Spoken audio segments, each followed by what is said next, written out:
Hello, this is Dr. Esa, and welcome back to the series God and Money in the Bible. Today we will look at the book of Proverbs and what it says about wealth, money, poverty, and wisdom. By way of introduction, let me remind what we talked about the law of Moses and the prophets. So, law of Moses was given to God's people as a foundation for life and just ordering of society for God's people. So it laid the foundation for all that we have talked about in the Old Testament regarding money, wealth, and possessions. Then, when God's laws were not obeyed, God raised up prophets in crisis situation to expose sin, injustice, and to speak the powers and call people to repentance. Now, when we come to the book of Proverbs, especially the books of Job, Proverbs, Ecclesiastes, and some Psalms, and obviously the focus of this lesson is on the book of Proverbs, they give a practical application of the law and how created order and social stability may be maintained. Since there are so many misunderstandings about how to interpret the book of Proverbs and how to use it today, let me give you a couple of guidelines regarding that. First of all, Book of Proverbs is reflection on lived experience based on the fear of the Lord. What that means is that the ancient Israelite sages based their understanding of the world on the fear of the Lord. In other words, God is the creator and human beings are created beings. And it is the duty of the human beings to fear and honor and revere the Lord, and that is the basis of wisdom and good living. Book of Proverbs also discusses and reflects a lot on very mundane matters, even things that we would not consider very spiritual, such as work, speech, money, honesty, sexuality, friend, and even land. Wise living is really, according to the book of Proverbs, responsible choices. One can choose to be wicked or righteous, wise or fool, diligent or sluggard. And all of this is based on how one lives life and makes decisions in a daily life. Proverbs are also observations of God's creation over time and reflections on it. Ancient wise Israelite sages had been observing God's creation and how different patterns of life affect not only individuals and family, but the society as a whole. The questions and the answers that they were trying to figure out was to how to live life well, how to live life responsibly, safely, and happily, how to bring about good choices so that there are good consequences in life. A wise person makes wise choices and reaps good consequences, whereas a fool makes negative choices and reaps negative consequences.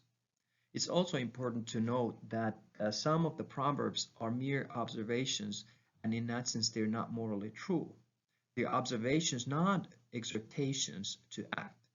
Let me give you an example. For example, there's a proverb that talks about how a poor man's field is swept away by injustice.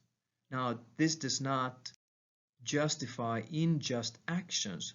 However, it is a mere observation that happens even today many times. Then we can also keep in mind that Proverbs are principles, not promises. They're invitations to reflect and change so that we and the ancient Israelites become wise as well in dealing with all the different aspects of one's life. Our modern example would be penny saved is a penny earned. That obviously is not about pennies, but about frugality in how to handle money. Here's another example, a little bit lengthier one. This is something that we would say to a fellow student or even to our children. For example, and put it this way, study hard in a school and you'll get to good college. Study hard and you'll get a good job. Work hard and you get promoted or you get a better job. And then you will receive a good salary with health benefits and good retirement. Now, we know that this simplistic advice is true to some extent, And it is the way that we also encourage each other and our children. But we know that this is not true in every individual case. But it provides a foundation to improve our life and also to live a wise life. And of course, it does not take into consideration of individual hardships or difficult, or even the societal structures that might work against individual or groups. Let's take a bird's eye view of the book of Proverbs. We usually think that King Solomon wrote all of the Proverbs, and this is partially true, but we can see various collections in the book of Proverbs reflecting specifically the social status of the authors or the compilers. So first 9 chapters reflect wealth. They talk about wealth and wisdom and how power, wealth, and wisdom are connected. In addition to the first 9 chapters, we have what are called the Proverbs of Solomon in chapters 10 to 22 and chapters 25 to 29. And out of the 530 verses, 120 refer to wealth, comfortable existence, or positions of power and influence. In addition to that, we have more than 70 verses that refer directly to poverty or low social status.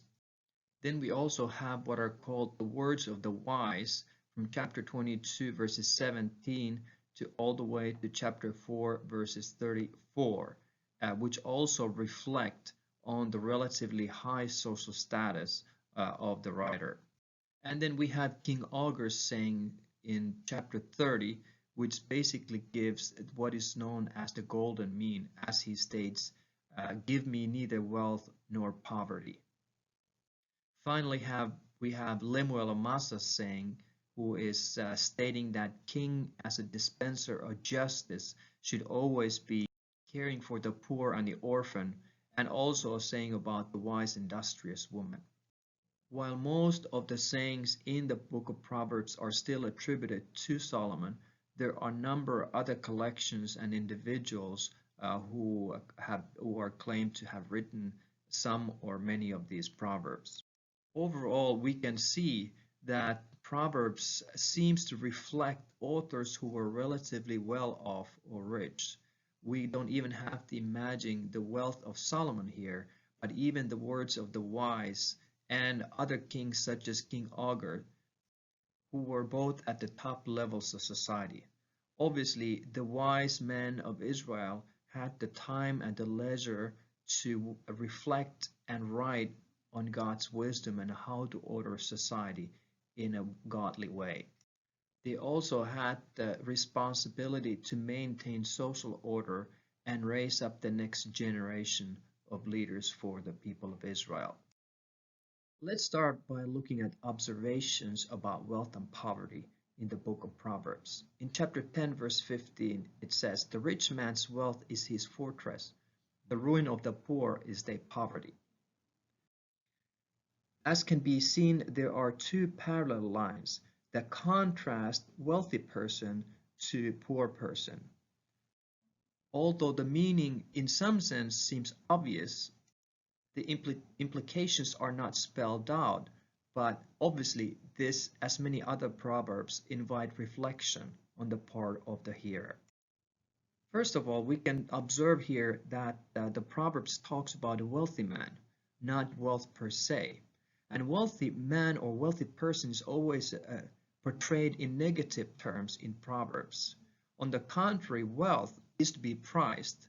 And as we can recall in Deuteronomy chapter 8 and other parts of Deuteronomy, wealth is to be seen as God's blessing in many cases. Wealth in the ancient world, as today, is often thought of as security, even to the point of pointing to invincibility. And that's why wealthy man's possessions are likened to a fortress or a city that protects from enemies. On the other hand, poverty leads to ruin, and it includes fear and worry. So it is easy to see how poverty, whether that included just economic lack or forced labor, debt, starvation, and experience of injustice, is a ruin of a person. However, as noted earlier, this does not recommend wealth or condemn poverty. It is just an observation about a lot of the wealthy person and a lot of a poor in general. Another proverb from 22 verse 7. The rich rule over the poor, and the borrower becomes the lender's slave. So here we have a depiction of a rich lender and a poor borrower. Situation is not specified, however, most likely the rich lends money to the poor person with interest, obviously something that was explicitly prohibited in Exodus and Deuteronomy. And whenever a poor person borrows money, he becomes or she becomes a victim of possible exploitation. Chapter 14, verse 20 says, "The poor is hated even by his neighbor, but those who love the rich are many." Poor are hated even by the closest neighbors. Here there's no connotation of moral deficiency on the part of the poor, or whether he or she is deceptive or even unpleasant. The poor is hated or disliked just by virtue of poverty. However, the rich man is loved by many. Even though the rich man is or may be deficient in morality, perhaps even exploitative, nevertheless, he or she is popular. Again, this Proverbs does not commend the action or the attitude mentioned. It is just an observation of the lived life. In the previous Proverbs, we noted that the lot of the poor is that of lack, deprivation, subordination, and exploitation, whereas the rich, generally speaking, enjoy power and privilege and often even put their trust on it. In the next set of sayings, we can see the connection between wisdom, wealth, and diligence.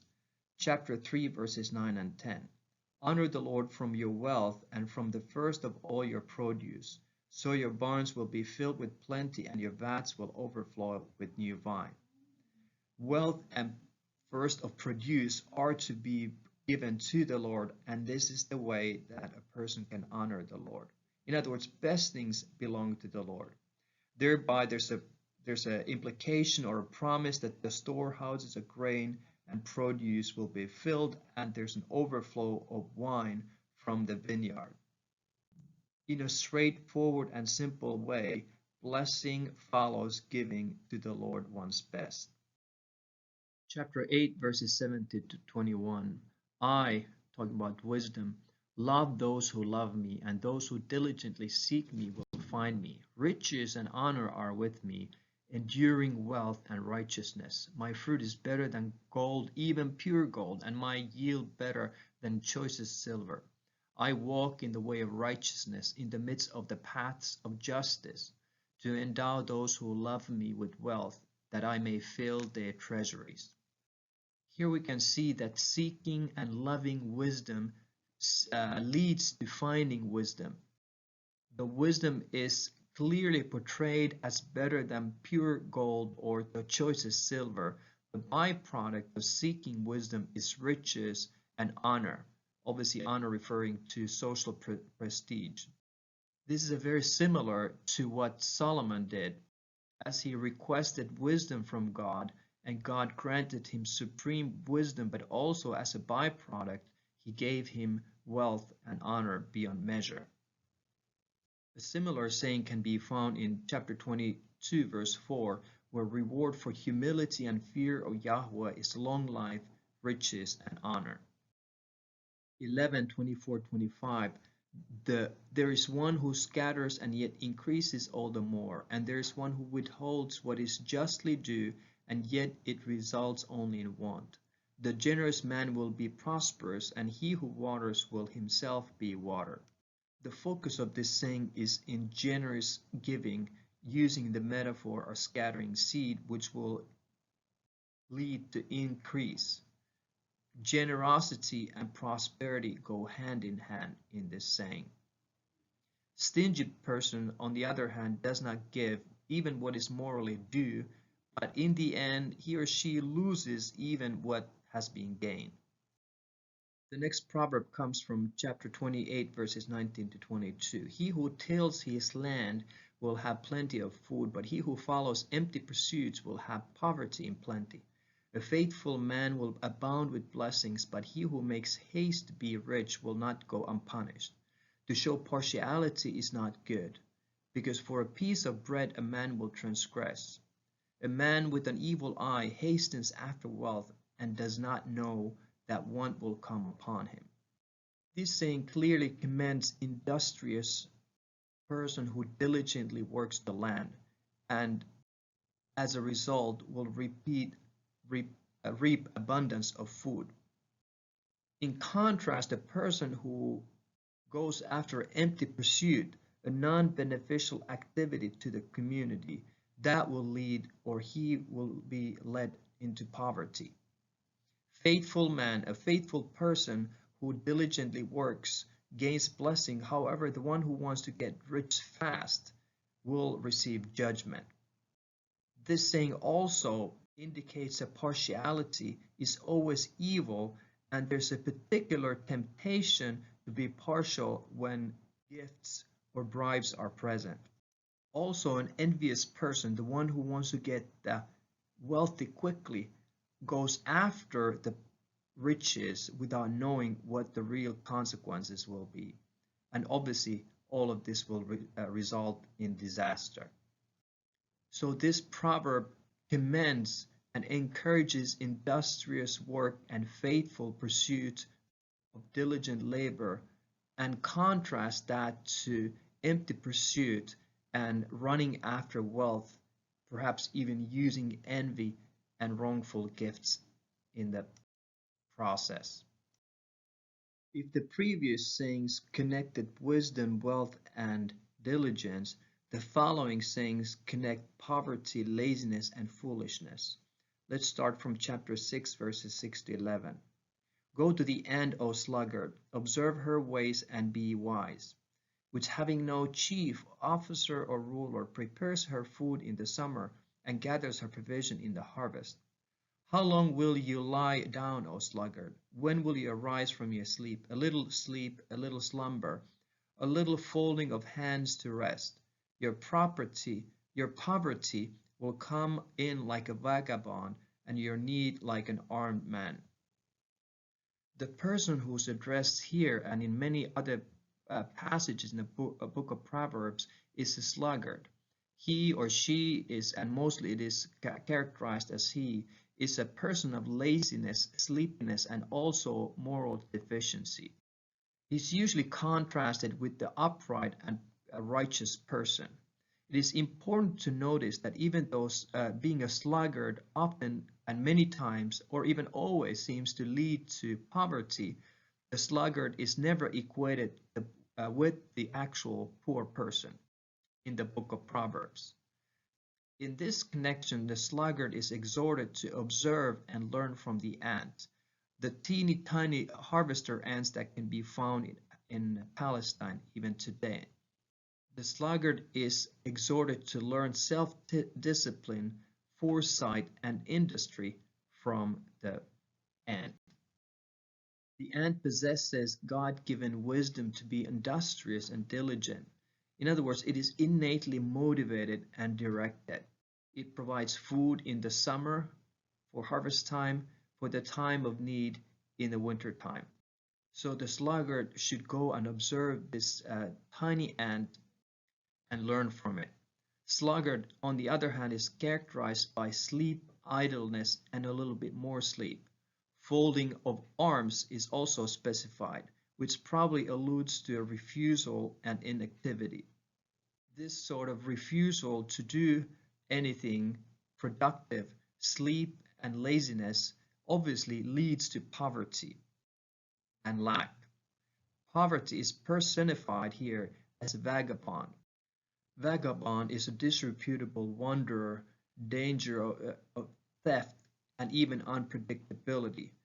This vagabond proverbially will come and seize and take hold of the sluggard unexpectedly. To intensify the metaphor, the Proverbs even says that the poverty will come like an armed man. like an unexpected force that comes to steal by violence. In other words, laziness, sleepiness, and refusal to act leads to poverty that can be likened to an unpredictable and violent vagabond or an armed man.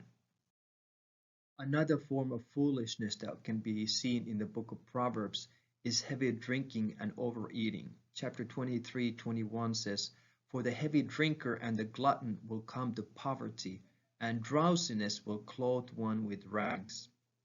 The three qualities of negative outlook are admonished here: heavy drinking and overeating, and sleepiness or laziness. Heavy drinking and overeating leads to poverty, and sleepiness or laziness brings one to destitution. Obviously, stating twice the same thing, that there's a disastrous consequences for inactivity coupled with drinking and gluttony. Whether the Proverbs is specifically thinking about the excess spending, loss of vigilance, and carelessness, or is it a general statement that is observed throughout the Israelite society? We have by now seen that the book of Proverbs promises blessings to those who are wise and follow a wise course of action, and those who are foolish or sluggard and lazy and follow that path of action will lead to judgment and negative consequences. This overarching principle that to some extent we can also already trace back to the law of Moses can be called the action consequence theology, and it is particularly prevalent in the book of Proverbs. It means that life operates on the principles of wisdom and folly. In other words, what you sow is what you reap. These are the principles that are endowed in the creation, which the ancient sages of Israel have observed and then subsequently written down. Life works according to the principle of wisdom. If you live wisely, you will reap honor, wealth, prosperity, and blessing. If one consistently applies right speech, right attitude, and caring for the poor, patience, tact, and ability to negotiate, one will reap positive blessings and consequences in one's life. However, life lived according to folly and foolishness will lead to poverty, dishonor, destruction, and ultimately to death. Foolish living is characterized by angry bursts, mockery, pride, drunkenness, immorality, neglect of the poor, laziness, harsh speech, and oppression. Even though we did not have time to look at all these different dimensions of wisdom and foolishness, or wise living and foolish living, we have observed many speeches and sections that specifically apply to connection between wisdom, wealth, and prosperity, and foolishness, poverty, dishonor, and destruction. Having observed all of these things, one could obviously ask, does life work always this way? Does Proverbs promise a little bit too much? Is life really this simple, or are there further dimensions of the biblical wisdom tradition than a mere action consequence theology that we have just observed? Though the book of Proverbs do put large amount of emphasis on the action consequence theology, it too has what is known as the counter testimony or stabilizing principle to the action consequence theology. This counter testimony indicates that action consequence theology is not a mathematical code, and there's actually times when the opposite almost seems to be true. Or at the very least, this counter testimony problematizes the simple action consequence sequence. So let's look at some of these what are known as the better than sayings that provide a counter testimony in the book of Proverbs. So this better than sayings they qualify or problematize overly simple conclusions about wealth and poverty. Chapter 16 verse 8 is the first example. Better is a little with righteousness than great income with injustice. First of all, this proverb surprisingly indicates that it is possible to be righteous and only to have little. In other words, righteous poverty is superior to wealth obtained by injustice. We can also observe that wealth can be obtained by injustice, and it is not necessarily God's blessing. It further indicates that the Lord may not reward the righteousness, and wealth may be obtained by injustice. Chapter 15 verses 16 to 17 says, "Better is a little with the fear of the Lord than great treasure and turmoil with it. Better is a dish of vegetables where love is than a fattened ox served with hatred." In this proverb, we observe that it is possible to have little food or even just vegetables, but to have fear of the Lord and love within the family. On the other hand, it is possible to have treasures along with turmoil and feasting coupled with hatred. And obviously, there's no question which one is better. The Lord may allow great wealth or poverty irrespective of one's righteousness. Chapter 16 verse 19, "It is better to be humble in spirit with the lowly than to divide the spoil with the proud." Again, we have a contrast. The humble in spirit, those who have humility that is wrought by life circumstances, associate oneself with the poor. That is much better than to divide the spoil and to be proud and associated with others who have power and arrogance and economic success. In other words, poverty and solidarity with the poor and the lowly is better than economic gain, success, and arrogance. 28 verse 6 says, "Better is the poor who walks in his integrity than he who is crooked, though he be rich." Integrity here refers to service to a community as opposed to selfishness. A poor person is a person with integrity in this. That is contrasted with the crooked, a twisted person, the one who double deals. The crooked person is the one with wealth and oppresses the poor, and even then he plays innocent. The challenge of the moral choice is brought implicitly into these proverbs. Do you still trust the Lord, even though wealth and blessing do not materialize as one would expect, generally speaking? Chapter 28 verse 11 says, "The rich man is wise in his own eyes, but the poor who has understanding sees through him." In this Proverbs, we can see how the rich thinks that he is wise in his own eyes, but in reality he is a fool. According to other Proverbs, wicked rich and sluggard have even less hope than a fool. Obviously, the wicked rich here is blind even to his own condition. Perhaps also noticeable here is that the poor can also be wise, not just in his own eyes, but in the eyes of God. The poor man's perceptive insight demonstrates that he can see through the foolishness of the rich. In other words, this poor man, he is rich in wisdom, though he is poor in wealth. We have a poor man in wisdom and wealthy in possession. And here we can see a clear counter-testimony to the chapter 3 that we read earlier. Seeking wisdom and having understanding does not necessarily lead to wealth and honor and long life. It is possible for a person to remain poor and still be wise, perhaps even so wise to see that it is possible to have many possessions and to be only wise in one's own eyes. Here's another example that even though a sluggard and an attitude of foolish laziness can lead to poverty, the ones who are actually poor may experience poverty as a result of oppression. 13:23 states, "Abundant food is in the fallow ground of the poor, but it is swept away by injustice." Regardless of the particular type of plot that we can see in this Proverbs, we can see that there is abundant food in the ground or the field of the poor person. However, this abundance is swept away by injustice.